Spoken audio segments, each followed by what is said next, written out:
Hello, this is Unitha Muhammad, and I'm here with the Professional Troublemaker group, and I am going over the chapters that we missed last week so that we can stay on target for ending our group at the end of the month. So I'm on chapter 12, Fire Yourself. This was a packed chapter, a very long chapter, but it was packed about how when we be just doing too much.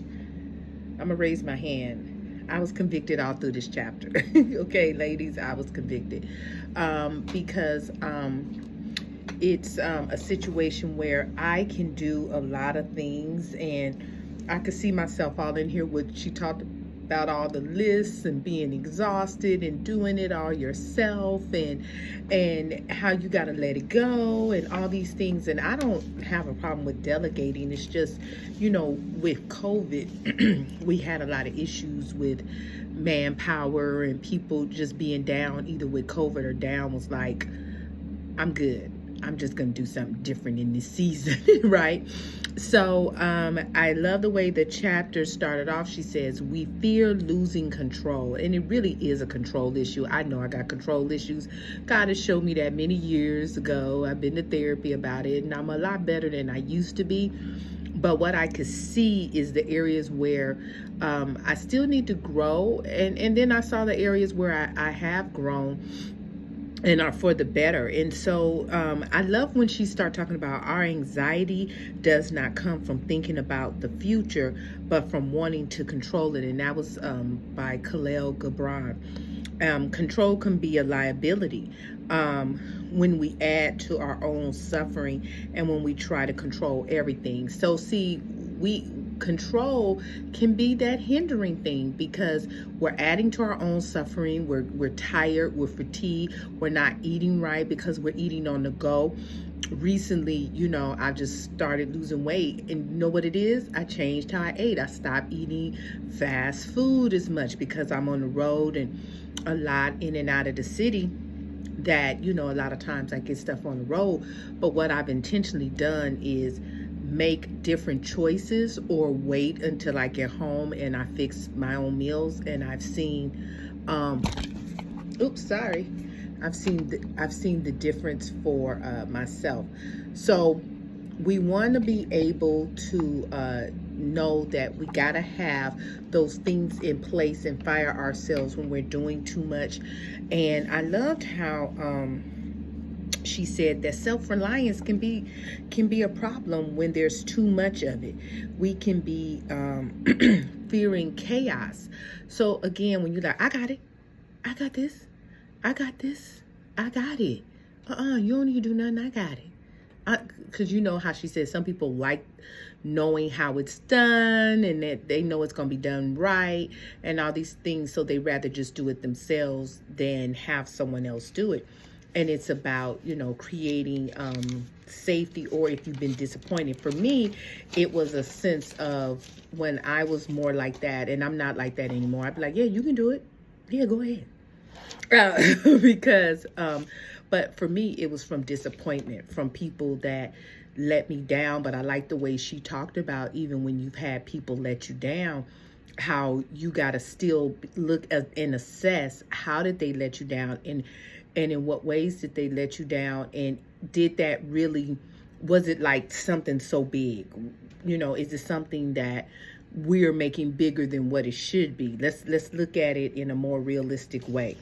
So I really think the gist of this, because it was so many good parts, and I'm not going to go over everything, but I will go over these topics, the little subtitles in the chapter, because she was talking about find yourself and finding people who can rely on to do what they need to do. And so she was like, so how do you do this? So I'm just going to say these. So the first one is create systems that can at least sift out the overtly bogus people.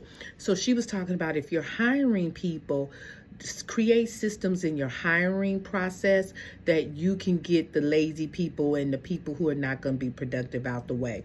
So again, when you're hiring professionally, that's having the right hiring tools, knowing which questions to ask, the right questions, the process for the hiring, the correct paperwork. Having all those things in place makes it a lot easier. And having job descriptions and knowing what you want people to do and be very clear of the job that you want people to perform. Be okay with sucking at this. Be okay with not knowing everything. Yet you don't have to know everything. And to me, that's the beauty. I don't have a problem with that. I don't think I know everything. I personally know I don't. And I love to find people who do. And that's the key. Find people who know how to do what you can't do, or even people who can do what you can do, but it'll take it off your hands. Except that people will drop the ball. And so that's where I was like, ding, ding, ding, ding, ding, ding.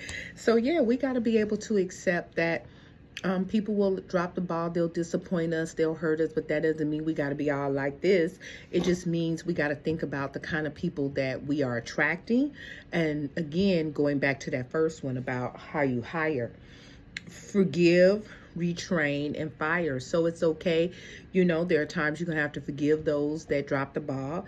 You're going to have to retrain yourself and others and learn how to fire. And she was talking about the process of we fire ourselves over and over again. There's a process to it. So I fired myself.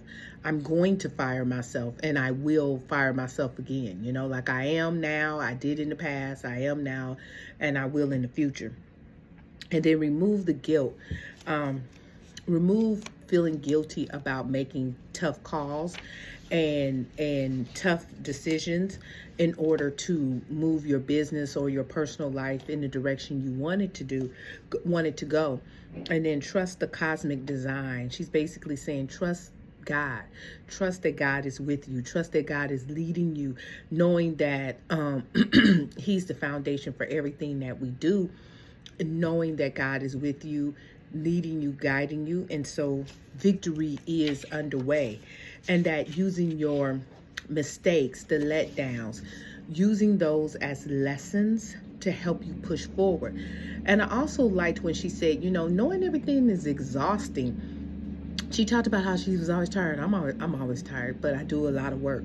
And but we got to learn how to let it go. We got to learn how to get rest.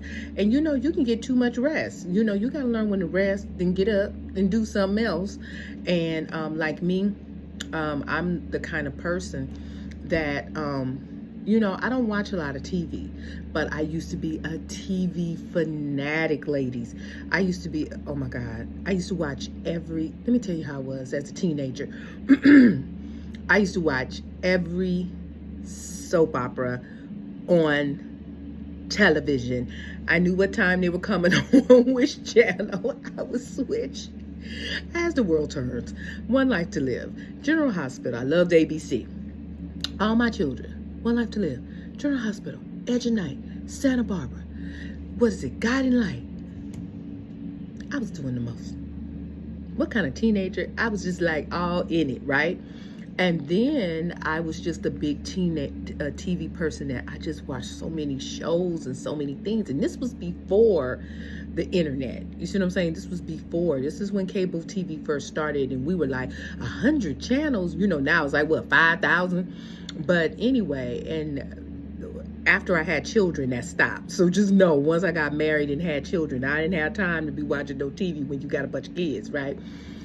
But I don't. So I spend a lot of time, for me, because my work is people related, like leading this small group. I lead a lot of groups. I teach. I also preach. And then I also am a life coach. So everything I do is very people oriented. So in my downtime, I like silence. So I don't run the TV. I'm not a person have to have even music. I don't have a lot of music. If I do, it's a lot of instrumental, classical, instrumental worship music, instrumental R&B, jazz, hip hop, jazz. Those are the type of things. If I do listen to something, I like a lot of silence because I'm always talking. I talk a lot in what I do. It's part of my profession. And so what I've learned is silence is golden, because in my silence I reflect. In my silence, that's my rest, getting rest. In my silence, I'm able to process things. I'm able to pray. I'm able to meditate on certain scriptures come to my mind, and I'm meditating and saying, Lord, what does this mean for me today or in this moment? So I'm saying all of this to say that there are things we can put in place that can help us, so that we need time in our day for that. That was the point I was getting to. Thank you, Lord, brought it back. We need time in our day to do nothing. But if we're going, and we're a company of one, and when I say a company of one, we're doing everything. If we're doing everything in our lives and we don't let people in, and we don't get help, and we don't hire interns, and you can go to TaskRabbit and hire someone. You can go to Fiverr and hire someone. I remember my children were in school. I worked for TaskRabbit. I used to be the mystery shopper when my kids were young. I was a stay-at-home mom, but I just can't. I'm a person, I can't just sit. So even when I was a stay-at-home mom, I did mystery shopping, I did TaskRabbit, I did surveys, I did all that kind of stuff. And I loved it. I love being the mystery shopper. I love that.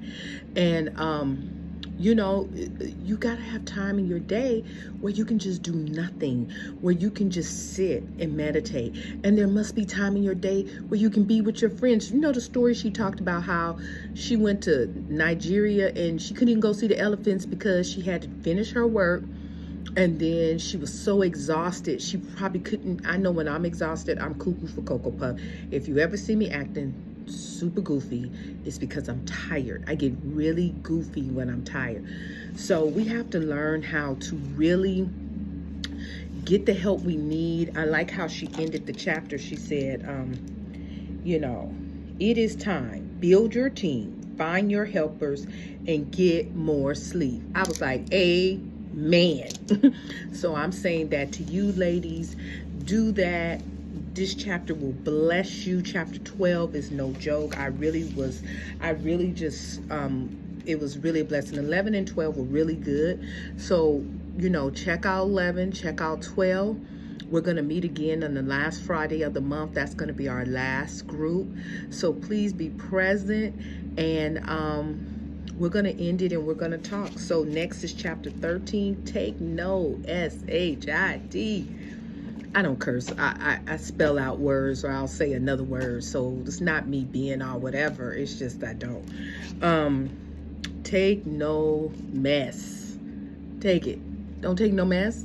Don't take no mess. So we're going to see what that's about next week. So this is Unitha Muhammad, and I'll see you guys later. Bye-bye.